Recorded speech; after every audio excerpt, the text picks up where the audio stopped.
السلام عليكم ورحمة الله وبركاته. ازيكم حبايب قلبي؟ عاملين ايه؟ يا رب تكونوا بخير وفي احسن حال.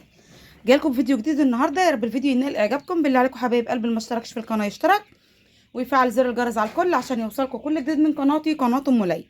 قبل ما ندخل في محتوى الفيديو بتاعنا يا ريت نسمي بالله ونصلي على الرسول. بسم الله الرحمن الرحيم. اللهم صل وسلم وبارك على محمد وعلى اله واصحابه اجمعين. حبيبنا ونبينا وشفيعنا يوم الدين محمد صلى الله عليه وسلم. ربنا يبارك يا رب ليا ولكم أمة محمد أجمعين، ويرزقني ويرزقكم جميعا الخير إن شاء الله.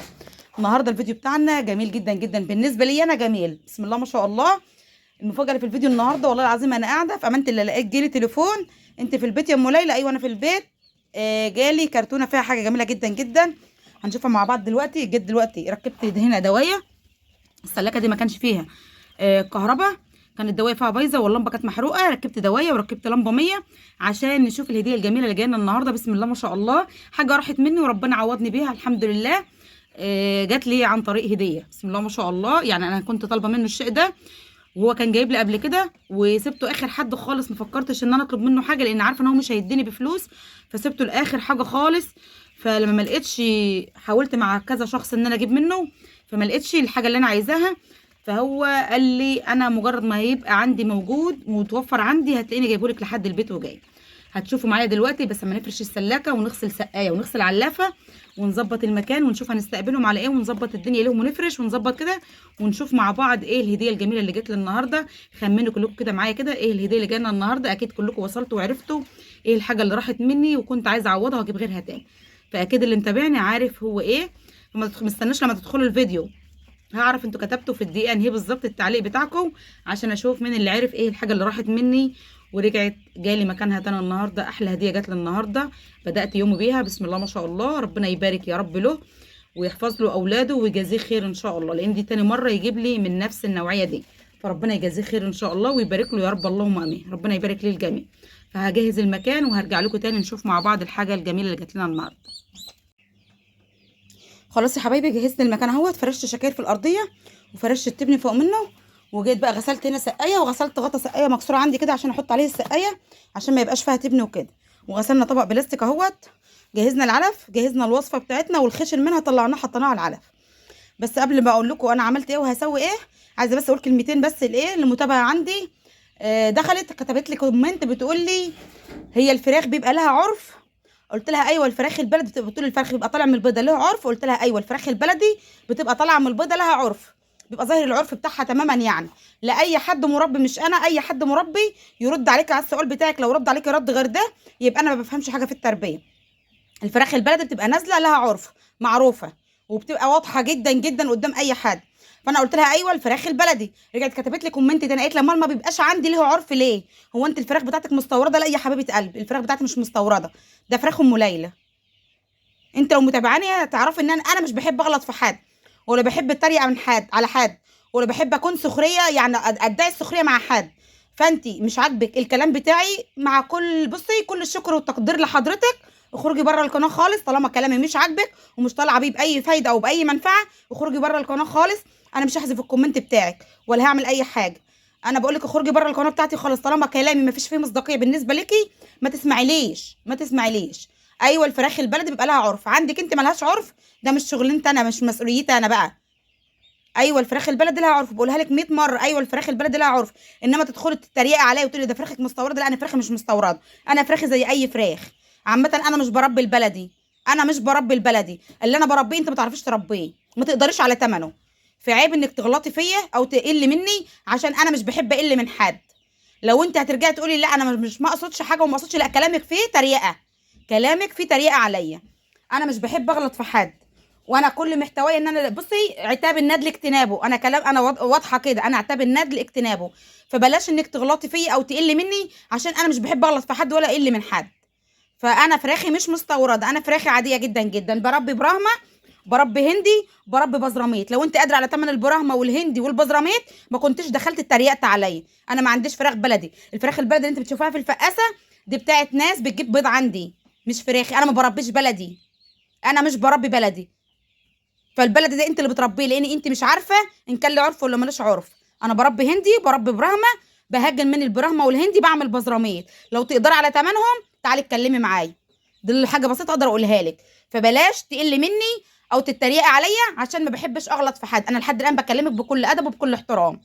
تاني مره هتكتبي لي كومنت زي ده، بصي هشطبك من القناه عندي خالص، هعمل لك حظر تماما، لان انا ما بحبش اتعامل مع الشخصيات اللي تقل مني. فبلاش تقل مني بعد كده لو سمحتي، بلاش تقل مني بعد كده لو سمحتي. خلينا في محتوى الفيديو بتاعنا، وزي ما قلت عتاب الندل اجتنابه، ما بحبش اغلط في حد. ويعني بصي انا كده لحد الان بكلمك بالذوق. نرجع تاني يا حبايب قلبي المحتوى بتاعنا. انا زي ما انتوا عرفتوا انا جاي لي النهارده هديه حلوه جدا جدا، ربنا يبارك للي جابها لي يا رب وجزيه خير اللهم امين. دي محبه، انا عايزه اعرفك بس يا حبيبه قلبي اللي دخلت الطريقه دي، محبه من الناس اللي جايب لي هديه النهارده ثمنها مبلغ وقدره، انت ما تعرفش تدفعي ثمنهم اصلا. ده جاي لي هديه عشان تقديرا من الشخص اللي جايب لي الحاجه دي، ان هو بيقدرني وبيحترمني لان انا محترمه مع الناس. انا جبت بقى كميه العلف بتاعتنا اهي، انا عملت النهارده لهم بقى حاجه عشان استقبلهم عندي النهارده. لازما عشان ما نقولين من مكان لمكان لازم اعمل لهم رافع مناعه. انا شغل كله بالاعشاب وكل اللي متابعيني عارفين الكلام ده.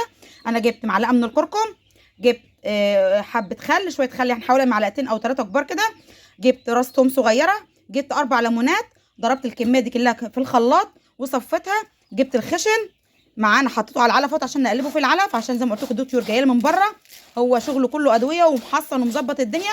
بس انا برضو ما بقتنعش، انا بنقل من مكان لمكان لازم اعمل رافع مناعه ومضاد حيوي ومضاد سموم. حتى لما حد بياخد مني حاجه اقول له يا جماعه لو انتوا شغالين ادويه حطوا رافع مناعه عشان الطيور منقوله من مكان لمكان، واعملوا عزل. اي حد بياخد مني حاجه بقول له الكلام ده، اعمل عزل وهات رافع مناعه. فاحنا خلاص قلبنا الخلطه بتاعتنا. معلش هطول عليكم على ما اوريكم الحاجه المفاجاه اللي جانا النهارده. استفزتني والله بالتعليق بتاعها، يعني انا ما كنتش حابه اقول الكلام ده كله بس هي استفزتني فعلا. ده الخلطه بتاعتنا هي العلف بتاعنا. هنبدا بقى ان احنا نحط الميه بقى الاول. هنجيب كميه الميه بتاعتنا في السقايه ده تلتين السقايه ميه اهوت، هننزل عليها بقى من الوصفه بتاعتنا. شايفين الوصفه اهي، دي جميله جدا جدا يا جماعه.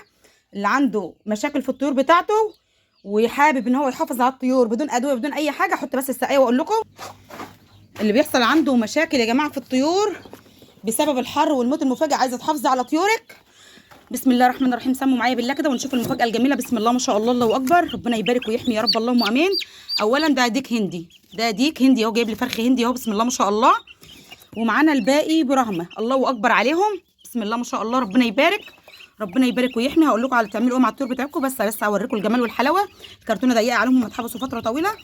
بسم الله الرحمن الرحيم. ده الهديه اللي جات لي النهارده، دي برهمه سبرايت فضي وجالي معاهم كتكوت هندي، ربنا يبارك فيهم يا رب. عايزه اوريكم بس البزق بتاعهم او الحمام بتاعهم اعزكم الله، دنيتهم تمام و10 على 10 مفيش فيهم اي مشكله خالص، ربنا يبارك ويحمي يا رب اللهم امين. دي الهديه اللي جات لي النهارده سبرايت فضي وجالي كتكوت هندي، ده هيبقى ديك ان شاء الله ربنا يبارك فيه، ربنا يبارك للجميع. هم مجرد ما هياكلوا وهيشربوا هتبقى دنيتهم تمام. هم عندي بقى لهم اكتر من ساعه ولا ساعه وشويه، فانا ما رضيتش انزلهم على طول لحد ما جهزت لهم مكان وظبطت لهم مكان.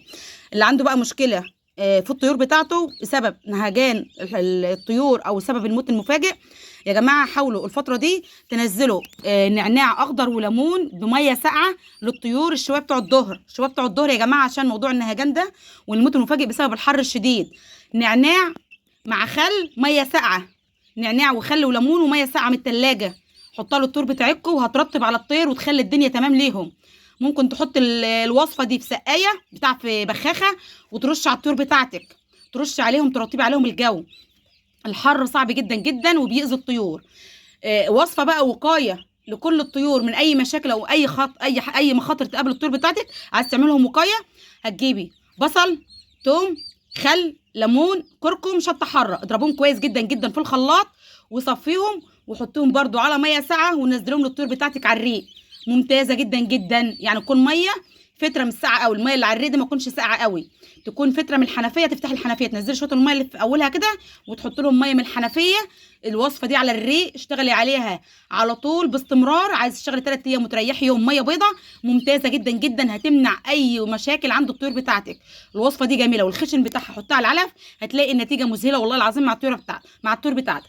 فربنا يبارك يا رب ان شاء الله ويرزق كل من كان ويفادي كل من كان يا رب اللهم امين.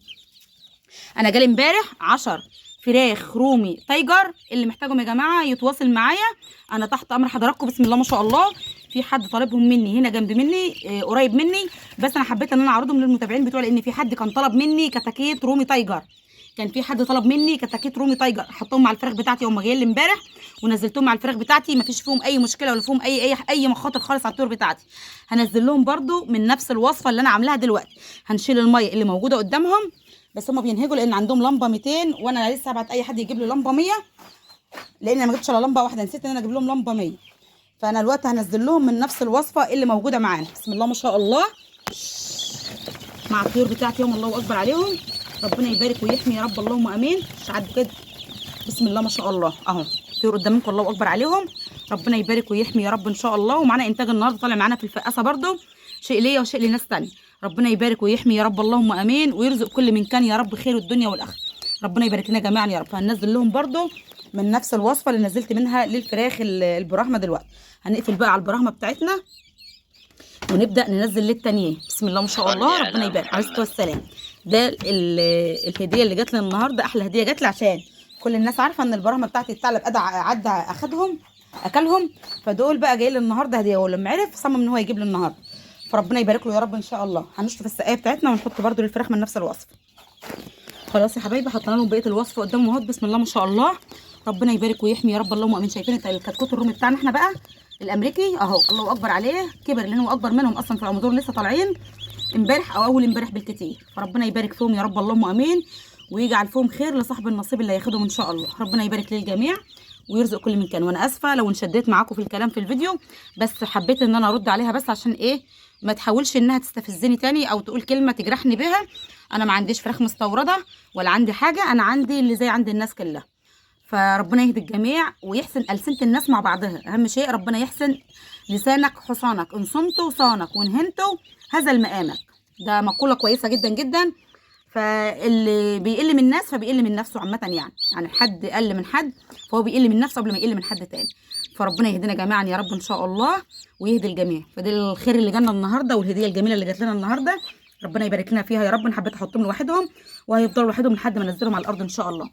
فربنا يبارك لي ولكم امه محمد اجمعين. دي كان الفيديو بتاعنا النهارده، استنوني فيديو جديد واشوفكم على خير، والسلام عليكم ورحمه الله وبركاته.